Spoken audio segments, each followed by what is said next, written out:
नितीन, मला एक सांग, असं किती काळ मी काकांना झोपून ठेवायचं रे?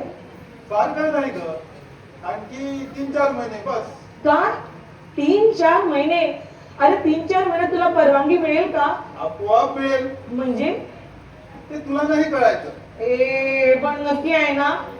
एकदम नक्की. नितीन, एक सांगू का? मगाशी मी तुला जेव्हा भेटायला येत होते ना, मनातून इतकी घाबरले होते. तू मला आधी सांगितलं होतं तुझ्या बाबांविषयी, त्यांचा कडक शिस्त, त्यांचा राग, त्यांचा दरारा. नको का बाई? तो संपला आता.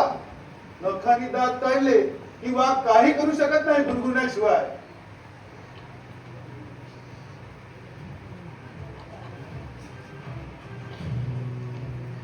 पण मी काकांना काय सांगू? सांग त्यांना की संस्थान लवकरच खालचा होणार आहे. चल बाबा, जाते मी, मला भीती वाटते. कोणाची? तुझ्या काकांची? नाही रे, तुझ्या बाबांची. मगाशी मी जेव्हा त्यांना म्हणून बघितलं ना, तेव्हा त्यांच्या डोळ्यात अंगारे फुलले होते. अगं, अंगारे दिसण्यापूर्वी असे फुलून येतात. तू काळजी करू नकोस. तू बस, मी लवकरच येतो. आपण बाहेर कुठेतरी जाऊ. चालेल, लवकर या. बरं. मी बोर होणार. पियानो.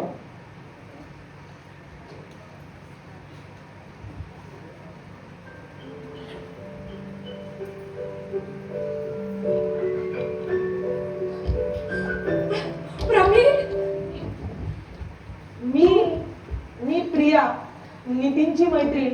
नितीनला भेटायला आले होते. मला वाटलं माझी प्रवीणच परत आली. प्रवीण? ही प्रवीण कोण? नितीनची धाकटी बहीण. I am sorry.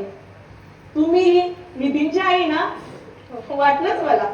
खरंच बरं वाटलं. नितीन नेहमी तुमच्याबद्दल बोलत असतो. माझी आई सुंदर आहे, छान आहे, गुणी आहे, आणि सर्वात महत्वाचं, माझी आई दिसायला फार सुंदर आहे. आई, तुम्ही किती सुंदर दिसतात हो. अगं, आई असली म्हणून काही किती स्तुती करायची. स्तुती करायला सुद्धा आईची गरज लागते की. म्हणजे मला आई नाहीये. पुन्हा नाही असं बोलायचं नाही. मी जवळ असताना. आई,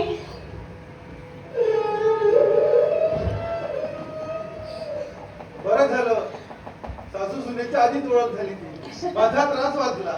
नितीन, तू हिच्याबद्दल माझ्याकडे काहीच बोलला नाहीस. अगं, बाबांशी बोललो, काकांशी बोललो. तुला आवडली ना? कोणालाही आवडेल अशीच आहे ही. रिया, लग्नापूर्वी सासूने दिलेलं सर्टिफिकेट जास्त मनावर घेऊ नको जा. लग्नानंतरचं सर्टिफिकेट महत्वाचं. अरे वा, कोणाचं रे कौतुक चाललंय एवढं? सुनेचं. बरं, तू थांबा, आलेच मी. आणि जाऊ नकोस मी येईपर्यंत. बरं आहे. नाही, तू म्हणत असशील तर हिला कायमचीच ठेवून घेतो. रेखा, हो. ही प्रिया. अरे नितीन, अरे हिला मी ओळखते. हीच ना ती तू मला हिच्याशी पाठवणार होतास ते, तुझा निरोप घेऊन. बरोबर. पण तुझा त्रास वाजवण्यासाठी ती स्वतःहूनच आली. बरं झालं. आणि बरं का प्रिया, या आमच्या रेखाताई तुमच्या वंश मेडिकलला आहेत. बरं आहे. नितीन, तू तर अगदी लग्न झाल्यासारखंच बोलतोय. अगं, आता आणखी काय बाकी आहे? फक्त भटजी आणि मंगलाष्टकात. म्हणजे?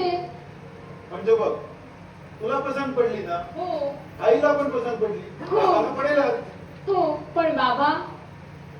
बाबा, त्यांच्या पसंती नापसंतीची पर्वा आता कशाला? नितीन, तू मात्र उगाच घाबरलीस बाबांना. त्याच वेळेला जायला हवं होतंस. बाबांच्या नाकावर टिच्चून डॉक्टर मिलिंद बरोबर मी गेलो असतो. अजूनही जाऊ शकता. गेलो असतो, पण आईसाठी थांबलोय. कुणी कुणाकरता थांबायची आवश्यकता नाही. आणि कुणी कुणासाठी थांबणारही नाही. मला ठाऊक आहे, तुम्ही सर्वजण वाट पाहत आहात त्या दिवसाची. नाही बाबा. खोटं बोललेलं मला आवडत नाही. वरून दुःखाचं खोटं नाटक कशाला करताय? तुम्हा सर्वांना आनंदाच्या उकळ्या फुटतायत आतून. You sed it. Shut up!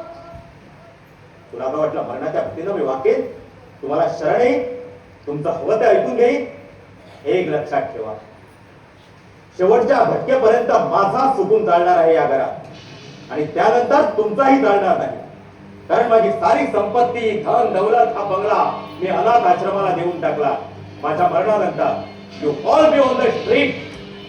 जिवंतपणे कधी सुख दिला नाही आम्हाला, मेल्यानंतर तरी काय देणार तुम्ही? नितीन प्लीज. तसा बिल करून आलोय आजच मी कोर्टात. रेखा, हो बाबा. ही मुलगी कोण? प्रिया, प्रश्न रेखाला विचारला होता. प्रश्न माझा होता म्हणून मी उत्तर दिलं. ही या घरात का आली? मला भेटायला. मी बंदी केली होती. पण तरीही नो मोर डिस्कशन. अजून मी जिवंत आहे आणि मला नको असलेली माणसं या घरात आलेली मला कळणार नाही.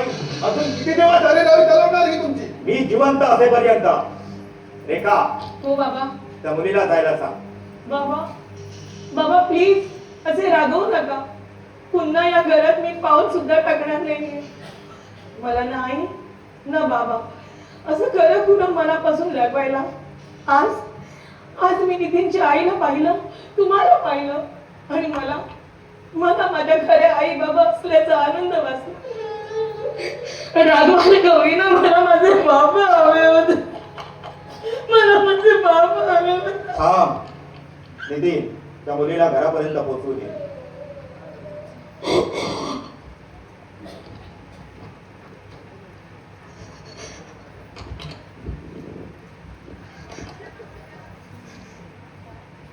अरे गेली कुठे प्रिया?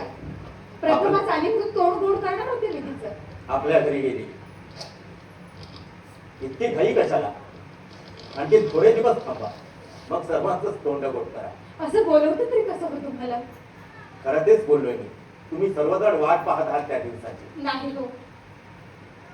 उगीच दुःखाचा खोटा मुखोटा कशाला लावताय चेहऱ्यावर?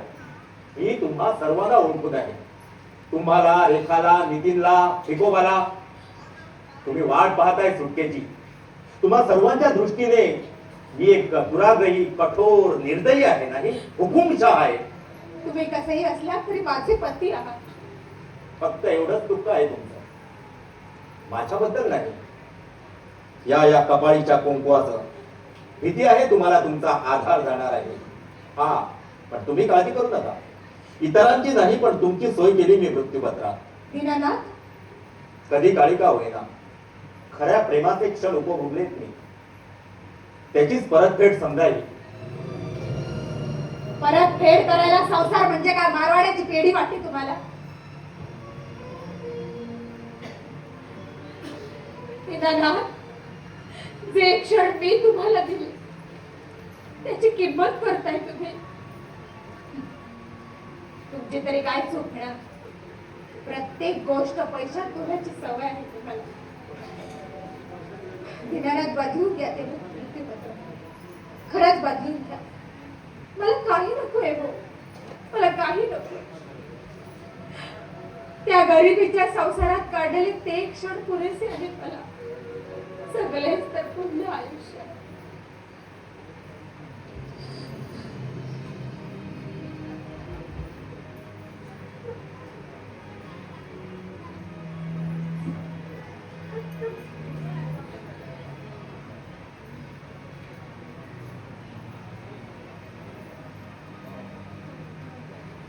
सदा, आज वाटत होतं की तू यावा.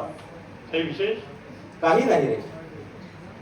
म्हटलं काही काळ ही मोठेपणाची धूळ उतरवून मस्तपैकी दोस्ताशी गप्पा मारत बसावं.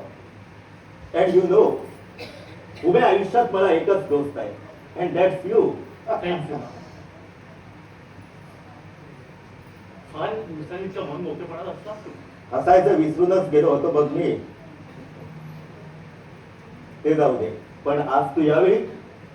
मी रजेवर आहे रे. रिटायर होण्यापूर्वीची सक्तीची दादा. माझी मुदत संपत आली रजेची सदा. बस काही महिन्यांचा काळ. की ना जन पळभर म्हणतील